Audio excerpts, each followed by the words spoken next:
Hello everyone. तो आज का हमारा जो लेक्चर है वो है फ्रीडम एंड पार्टीशन। तो स्वतंत्रता और पार्टीशन के वक्त जो है क्या क्या घटनाएं हुई और ये कैसे स्टार्ट हुआ और ये 1947-48 तक आते आते कैसे इसका फाइनल रिजल्ट आया, वो एक फ्लो चार्ट के ज़रिए हम समझते हैं। And this is presented by me, that is Imran Shaikh. तो पहला इवेंट जो जहाँ से हम स्टार्ट करेंगे वो है sir Syed Ahmad Khan, Islamic modernist and two nation theory 1817 to 1898। यानी कि सर सैयद अहमद खान जो है एक इस्लामी अत्याधुनिक थे, यानी कि इस्लामिक मॉडर्निस्ट थे, और उन्होंने जो है उन्हें दो राष्ट्र के जनक के रूप में जाना जाता है। तो ये ड्यूरेशन के टाइम जो है उन्होंने काम किया। फाउंडर AI मुस्लिम एजुकेशन कॉन्फ्रेंस 1986 बिकेम AIML's फोरन। तो वे जो है अखिल भारतीय मुस्लिम शैक्षणिक संस्था, यह संस्था उन्होंने आगे चल के मुस्लिम लीग की प्रेरणा बनी। तो उन्होंने जो है मुस्लिम एजुकेशन कॉन्फ्रेंस 1986 में बनाया और वो AIML के फोर रनर बने, और ये जो है मुस्लिम लीग की जो है यह प्रेरणा बनी। AIML founded at Dhaka to oppose the unification of Bengal 1906। तो ढाका में जो है मुस्लिम लीग का जन्म जो है बंगाल में पुनः एकीकरण का विरोध के रूप में हुआ कि बंगाल पार्टीशन हुआ था और वापस उसे जो है एकीकरण किया जा रहा था, उसके विरोध में जो है AIML ढाका में बनी। सर SA खान, नवाब वकार मुल्क, सर आगा खान III प्रेसिडेंट। तो ये जो है AIML के फाउंडर रहे हैं सर सईद अहमद खान, नवाब वकारुल मुल्क, और प्रेसिडेंट जो थे वो थे सर आगा खान II। तो इसके बाद जो है यहाँ बंगाल यूनिफिकेशन यहाँ हुआ, Bengal unification. Lucknow pact INC AIML joint session by Mohammad Ali Jinnah, ambassador of Hindu Muslim unity 1916। तो लखनऊ पैक्ट जो है एक साइन किया गया कांग्रेस और मुस्लिम लीग के बीच में, और ये सक्सेस करने में मोहम्मद अली जिन्ना का बहुत बड़ा हाथ था। 1916 की ये बात है, और सरोजिनी नायडू ने उन्हें, मोहम्मद अली जिन्ना को ये टाइटल दिया था कि वो एक ambassador of Hindu Muslim unity के वह एक एम्बेसडर है। खिलाफत मूवमेंट गांधी जी लीड्स 1923। तो जिन्ना ने कांग्रेस छोड़ दी और खिलाफत मूवमेंट की स्टार्ट हुई, और खिलाफत मूवमेंट जो है गांधी जी लीड करने लगे 1919 to 1923। Sporadic Hindu Muslim rights across India 1920-27। तो भारत भर में जो है छिटपुट हिंदू मुस्लिम दंगे होते रहे 1922 से लेकर तो 1927 तक। नेहरू रिपोर्ट 1928। तो 1928 में जो है मोतीलाल नेहरू की रिपोर्ट आई, जिसे कांग्रेस ने तो एक्सेप्ट कर लिया, लेकिन सर्वदलीय जो बैठक थी उसने एक्सेप्ट नहीं किया। तो उसके बाद जो है उसके रिस्पॉन्स में 14 पॉइंट्स ऑफ जिन्ना आए 1929 में, यानी कि जिन्ना के 14 सूत्री सिद्धांत। उसके बाद का जो इवेंट है वो है साइमन कमीशन रिपोर्ट 1930। तो यहाँ हमने देखा है कि कैसे साइमन कमीशन आया भारत में और उसका विरोध हुआ, क्योंकि उसमें एक भी भारतीय मेंबर नहीं था। उसके बाद साइमन गो बैक के नारे लगे, लाला लाजपत राय की हत्या हुई, लाठीचार्ज हुआ। तो ये जो है ये हमने यहाँ ये पार्ट स्किप किया है, क्योंकि हम फ्रीडम और पार्टीशन के प्रोस्पेक्टिव में ये फ्लो चार्ट देख रहे हैं, इसीलिए। तो साइमन कमीशन रिपोर्ट 1930 के अंदर आई। नेक्स्ट इवेंट जो है वो है AIML Hyderabad, sir Mohammad Iqbal president, demands homeland for Muslims, December 1930। तो मुसलमानों के लिए जो है एक वतन की मांग दिसंबर 1930 में जो है सर मोहम्मद इकबाल जो प्रेसिडेंट थे AIML के, उन्होंने एनुअल सेशन में रख डाली। Sindh plus Punjab plus NWFP plus Balochistan को एक स्टेट बनाया जाए, यानी कि एक कंट्री बनाया जाए, और इससे जो है सेपरेट लैंड बनाया जाए, ये उनकी मांग थी। RTCs 1930-32 and communal award. तो राउंड टेबल कॉन्फ्रेंसेस हुई, यानी कि गोल में सम्मेलन हुआ, और सांप्रदायिक निर्वाचन प्रणाली भी तय हुई। इसके ऊपर भी हमने एक वीडियो के जरिए समझा है। चौधरी रहमत अली पाक डिक्लेरेशन नाउ और नेवर पैम्पलेट 28/1/1933। तो चौधरी रहमत अली उन्होंने एक पैम्पलेट छापा जिसे पाकिस्तान डिक्लेरेशन कहा जाता है। तो उसका टाइटल जो था वो था नाउ और नेवर पैम्पलेट, यानी कि अभी या फिर कभी नहीं। ये 28/1/1933 के अंदर आया, यूके के अंदर, कैम्ब्रिज के अंदर ये छपा था। जीओआई एक्ट 1935 फेडरेशन, तो गवर्नमेंट ऑफ इंडिया एक्ट 1935 आया और उसने जो है फेडरेशन का प्रस्ताव किया, यानी कि परिसंघ प्रस्तावित किया, जो कि सक्सेस नहीं हुआ क्योंकि वर्ल्ड वॉर 2 की शुरुआत हो चुकी थी। Burma separated from India 1937। Burma जो है आंग सान सू की इसके नेता थे और उनके नेतृत्व में 1927 में बर्मा भारत से अलग हो गया। प्रोविजनल असेंबली इलेक्शंस 1937, तो ये जीओ एक्ट जो थे उसके ज़रिए से जो है प्रोविजनल इलेक्शंस यहाँ हुए और कांग्रेस मिनिस्ट्री जो है 11 में से 7 प्रोविंसेस में कांग्रेस मिनिस्ट्री फॉर्म हुई। एंटी कांग्रेस गवर्नमेंट जो है पंजाब और बंगाल में स्थापित हुई और ये जो है 1937 से लेकर तो 1939 तक ये चला। World war 2 breaks out, Linlithgow's announcement 30/9/1939 Congress ministries resign. तो एक वीडियो के ज़रिए हमने, एक पुराने वीडियो के ज़रिए हमने ये समझा था कि ये वॉइसरॉय लिनलिथगो थे, उन्होंने कैसी घोषणा की कि भारत भी जर्मनी के खिलाफ युद्ध में शामिल है बगैर कांग्रेस मिनिस्ट्रीज को पूछे हुए, और इसीलिए जो है कांग्रेस मिनिस्ट्रीज ने यहाँ रिजाइन कर दिया। Deliverance day celebrated by Muslim league and Muslims 12/2/1939। तो यहाँ जो है डिलीवरेंस डे मुस्लिम लीग और मुसलमानों ने मनाया जो है 1939 के अंदर। AIML लाहौर डिक्लेरेशन, जिना प्लस लियाकत अली, पाक रेजोल्यूशन मार्च 19। तो मुस्लिम लीग ने जो है लाहौर की जो डिक्लेरेशन था उसमें जो है घोषणा कर दी कि हमें एक सेपरेट वतन चाहिए मार्च 1940 में, जिसका नाम होगा पाक, जिसे पाक रेजोल्यूशन कहा जाता है। रविंद्रनाथ टैगोर की जो है मृत्यु 1941 के अंदर यहाँ हुई। उन्होंने मृत्यु से पहले कहा था कि यह तो तय है कि ब्रिटिश भारत छोड़कर जाने वाले हैं, लेकिन उन्हें ये सोचना है कि वो कैसा भारत पीछे छोड़कर जाना चाहते हैं, यानी कि भारत और पाकिस्तान छोड़कर जाना चाहते हैं क्या एक यूनिफाइड इंडिया छोड़ के जाना चाहते हैं। क्रिप्स मिशन फेल्स मार्च 1942। तो हमने क्रिप्स मिशन के ऊपर भी एक वीडियो के जरिए पूरा डिटेल में समझाया कि क्रिप्स मिशन क्या था और वो क्यों फेल हुआ। क्विट इंडिया मूवमेंट, डू और डाई, ग्वालियर टैंक मैदान, ऑल लीडर्स जेल 8/8/1942। तो भारत छोड़ो आंदोलन की शुरुआत हुई 8 अगस्त 1942 में, जिसने गांधी जी ने कहा था, ग्वालियर जो मुंबई के अंदर उन्होंने भाषण दिया था, उसमें उन्होंने कहा कि अब करो या मरो की स्थिति है, हमें पूर्ण स्वतंत्रता चाहिए, और इसीलिए जो है सारे कांग्रेस लीडर्स को उठाकर जेल डाल दिया गया। The great famine 1943-44 Bose INA। तो बंगाल का जो है, बंगाल का सूखा यहाँ पड़ा और 1943-44 में, और उसके अंदर जो है लगभग 40 लाख लोगों की मृत्यु हो गई। बोस जो है यहाँ सिंगापुर में थे, उन्होंने वहाँ से मदद भेजने की कोशिश की, लेकिन विंस्टन चर्चिल ने उन्हें मना कर दिया।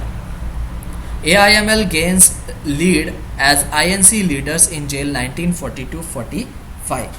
तो मुस्लिम लीग ने जो है ग्राउंड वर्क यहाँ चालू किया और उन्होंने अपना कद बढ़ाना चालू किया, क्योंकि कांग्रेस के सारे लीडर जो है वो ऑलरेडी जेल में थे। गांधी जिन्हा टॉक फेल्स 1944। तो गांधी जी ने जो है चर्चा की कोशिश की जिन्हा के साथ 1944 में, वो विफल हुई। गवर्नमेंट चेंजेस इन ब्रिटेन, और लेबर पार्टी के जो पहले तो कंजर्वेटिव पार्टी के लीडर थे विंस्टन चर्चिल, और वो इलेक्शन हार गए और क्लेमेंट एटली जो है वो ब्रिटेन के पंतप्रधान बने, वहाँ सरकार चेंज हो गई। उसके बाद जो है उन्होंने तुरंत वेवेल प्लान भेजा, जो वेवेल वॉइसरॉय के थे, वॉइसरॉय थे वेवेल, लॉर्ड वेवेल। 14/6/1945 को वो वेवेल प्लान लेकर आए। उसके बाद शिमला कॉन्फ्रेंस हुई 5/6/1945 में, जो विफल रही। INA surrenders in Singapore, world war 2 ख़त्म होते आ रहा है और सिंगापुर के अंदर जो है INA ने सरेंडर कर दिया और बोस मंचूरिया के लिए निकल पड़े। उसके बाद जो है ये 1945 की घटना है। उसके बाद जो है 1946 के अंदर, यानी कि 18 टू 1946 आरएएफ और आरआईएन म्यूटिनी, जो रॉयल एयरफोर्स का जो विद्रोह हुआ था, उसके बारे में हम एक वीडियो के ज़रिए यहाँ डिटेल में पढ़ चुके हैं। तो यहाँ एक फ्लो चार्ट में सिर्फ वो एक इवेंट हमने रखा है। Cabinet mission plan 19 to 1946 Attlee announcement 23/3/1946 Delhi arrival 16/5/1946 announcement for constitutional settlement. तो कैबिनेट मिशन प्लान जो है वो भारत आया 19 फेब को जो है क्लेमेंट एटली ने अनाउंस कर दिया। उसके बाद 24 मार्च को जो है कैबिनेट मिशन प्लान के एटली ने घोषणा कर दी 19 फेब को, और एक महीना बाद, लगभग एक महीना बाद 24 मार्च को जो है वह दिल्ली आए, यानी कि कैबिनेट मिशन प्लान दिल्ली आया, और 16 मई को जो है उन्होंने कॉन्स्टिट्यूशनल सेटलमेंट की अनाउंसमेंट कर दी, यानी कि कैबिनेट मिशन प्लान ने अनाउंसमेंट कर दी। उसके बाद जनरल इलेक्शंस हुए, जिसके अंदर कांग्रेस ने 212 सीट्स जीती, 246 के 246 में से 212 सीट जीती, और मुस्लिम लीग ने केवल 72 सीट्स जीती। ये 1946 के इलेक्शंस की टाइम का है। तो उसके बाद जो है नाराज़ होकर मोहम्मद अली जिन्ना ने डायरेक्ट एक्शन डे की घोषणा कर दी, यानी कि प्रत्यक्ष कार्रवाई दिवस, और to call for Pakistan by Jinnah, Pakistan की मांग दोहराने के लिए, और ये 6 अगस्त 1946 की घटना है। Great Calcutta killings instigated by Suhrawardy, Muslim skills Hindu, August September 1946। तो सुब्रावर्दी जो कलकत्ता के सीएम थे, उन्होंने जो है वहाँ नरसंहार, हिंदुओं का नरसंहार करना शुरू कर दिया, और फिर जो है देखते देखते पूरे भारतवर्ष में जो है दंगे फैल गए। नौखाली के अंदर जो है अक्टूबर में मुसलमानों ने हिंदुओं को मारा, फिर बिहार के अंदर नवंबर में हिंदुओं ने मुसलमानों को मारा, रावलपिंडी के अंदर फिर मुसलमानों ने हिंदुओं को मारा, और ये जो है ये नरसंहार चलता गया। उसके बाद जो इम्पॉर्टेंट इवेंट है वो है interim government form, interim government की स्थापना हुई, और only INC-ML boycotted head Nehru. तो कांग्रेस ने जो है ये गवर्नमेंट बनाई, और मुस्लिम लीग ने जो है इसे बॉयकॉट कर दिया, और नेहरू जो है इस गवर्नमेंट के हेड बने, और ये बात जो है ये 2 सितंबर 1946 की है। उसके बाद ML जॉइंस इंटरिम गवर्नमेंट, और फिर कुछ ही समय बाद जो है मुस्लिम लीग गवर्नमेंट को ज्वाइन करती है। Constitution assembly meets first time 9/12/1946। तो कॉन्स्टिट्यूएंट असेंबली ने जो है पहली बार मुलाकात ली, फर्स्ट टाइम कॉन्स्टिट्यूशन बॉडी जो है मिली, वो तारीख है 9/12/1946। ये जो है एक प्रीलिम्स का क्वेश्चन बन सकता है कि when did constitutional assembly meet for the first time, तो 9 दिसंबर 1946 इसका आंसर होगा। उसके बाद जो इवेंट है वो है एटली गेव 3 जून 1948 डेडलाइन माउंटबैटन प्रीपॉन्स। तो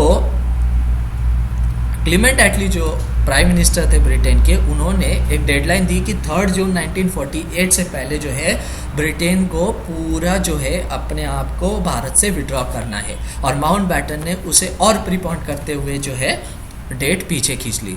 पार्टीशन एग्रीड अपॉन, और फिर पार्टीशन जो है दोनों पार्टियों ने एग्री कर लिया। INC को और से जो है नेहरू और पटेल इसमें शामिल हुए, और मुस्लिम लीग की तरफ से जिन्ना थे, और सिख की तरफ से मास्टर तारा सिंह, और दलित की तरफ से अंबेडकर रिप्रेजेंट कर रहे थे। उसके बाद जो है माउंटबैटन प्लान आया 3 जून 1947 को। उसके बाद जो है बाउंड्री कमीशन एस्टैब्लिश हुआ, और पार्टीशन कमीशन भी एस्टैब्लिश हुआ। पार्टीशन, और फिर उसके बाद जो है पंजाब के अंदर बहुत दंगे हुए, और लगभग जो है 2 से 5 लाख लोगों की इसमें मृत्यु हो गई, हत्या हो गई। ये 1946 की घटना है। और इंडियन इंडिपेंडेंस एक्ट 1947 जो है ब्रिटेन के अंदर 18/7/1946 को पास हो गया। ब्रिटेन का जो पार्लियामेंट है इसने इसे पास कर दिया। उसके बाद जो इवेंट है वो है partition created, Pakistan created. Pakistan जो है 11:57 को 14 अगस्त को क्रिएट हुआ और 5 मिनट बाद यानी कि 12:02 को 15 अगस्त को इंडिया इंडिपेंडेंट हुआ। महात्मा पाकिस्तान क्रिएट क्यों हुआ? क्योंकि पाकिस्तान पहले एग्जिस्ट नहीं करता था, इंडिया पहले एग्जिस्ट करता था, इसीलिए जो है इंडिपेंडेंट हुआ। और पाकिस्तान एग्जिस्ट नहीं करता था, इसीलिए वो नया बनाया गया, यानी कि क्रिएट हुआ। उसके बाद जो है महात्मा गांधी की हत्या जो है 30 जनवरी 1948 को हो गई, और जिन्ना की जो मृत्यु है वो 11 सितंबर 1948 को हो गई। आप यहाँ विडंबना देख सकते हैं कि लगभग 1 साल बाद ही जो है महात्मा गांधी जो भारत के प्रमुख थे, जो फादर ऑफ इंडिया कहे जाते हैं, बापू कहे जाते हैं, वे आज़ाद भारत में ज़्यादा देर सांस नहीं ले पाए। और जिन्हा जो है, जिनको एक सिमिलर दर्जा है पाकिस्तान के अंदर, वो भी लगभग 1 साल के अंदर ही उनकी भी मृत्यु हो गई। यानी कि इन लोगों ने जो है, दोनों ने ज़िंदगी अपनी डाल दी अपने देशों को आज़ाद करने के लिए, लेकिन वो 1 साल से ज़्यादा आज़ाद भारत और आज़ाद पाकिस्तान के अंदर नहीं जी पाए। रेफ्यूजी सेटलमेंट जो है वो 1947-57 लगभग 10 साल तक चला, जिसमें पाकिस्तान के जो लोग इंडिया आना चाहते हैं वो आए, और जो इंडिया से पाकिस्तान जाना चाहते हैं वो भी गए।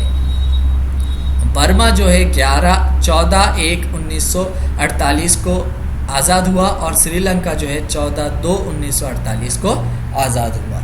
उसके बाद श्री सी राजगोपालाचारी जो है गवर्नर जनरल बने जून 1948 को। ये लास्ट गवर्नर जनरल है, ये भी एक प्रीलिम्स का क्वेश्चन बन सकता है। और प्रिंसली स्टेट जो है, राजसी रियासतें, उनका इंटीग्रेशन चालू होगा, ये 47, 48, 49 तक ये चलता रहा। सरदार पटेल का इसमें बहुत बड़ा रोल रहा। कॉन्स्टिट्यूशन एनेक्ट हुआ 26 जनवरी, हम सब जानते हैं, 1950 के अंदर।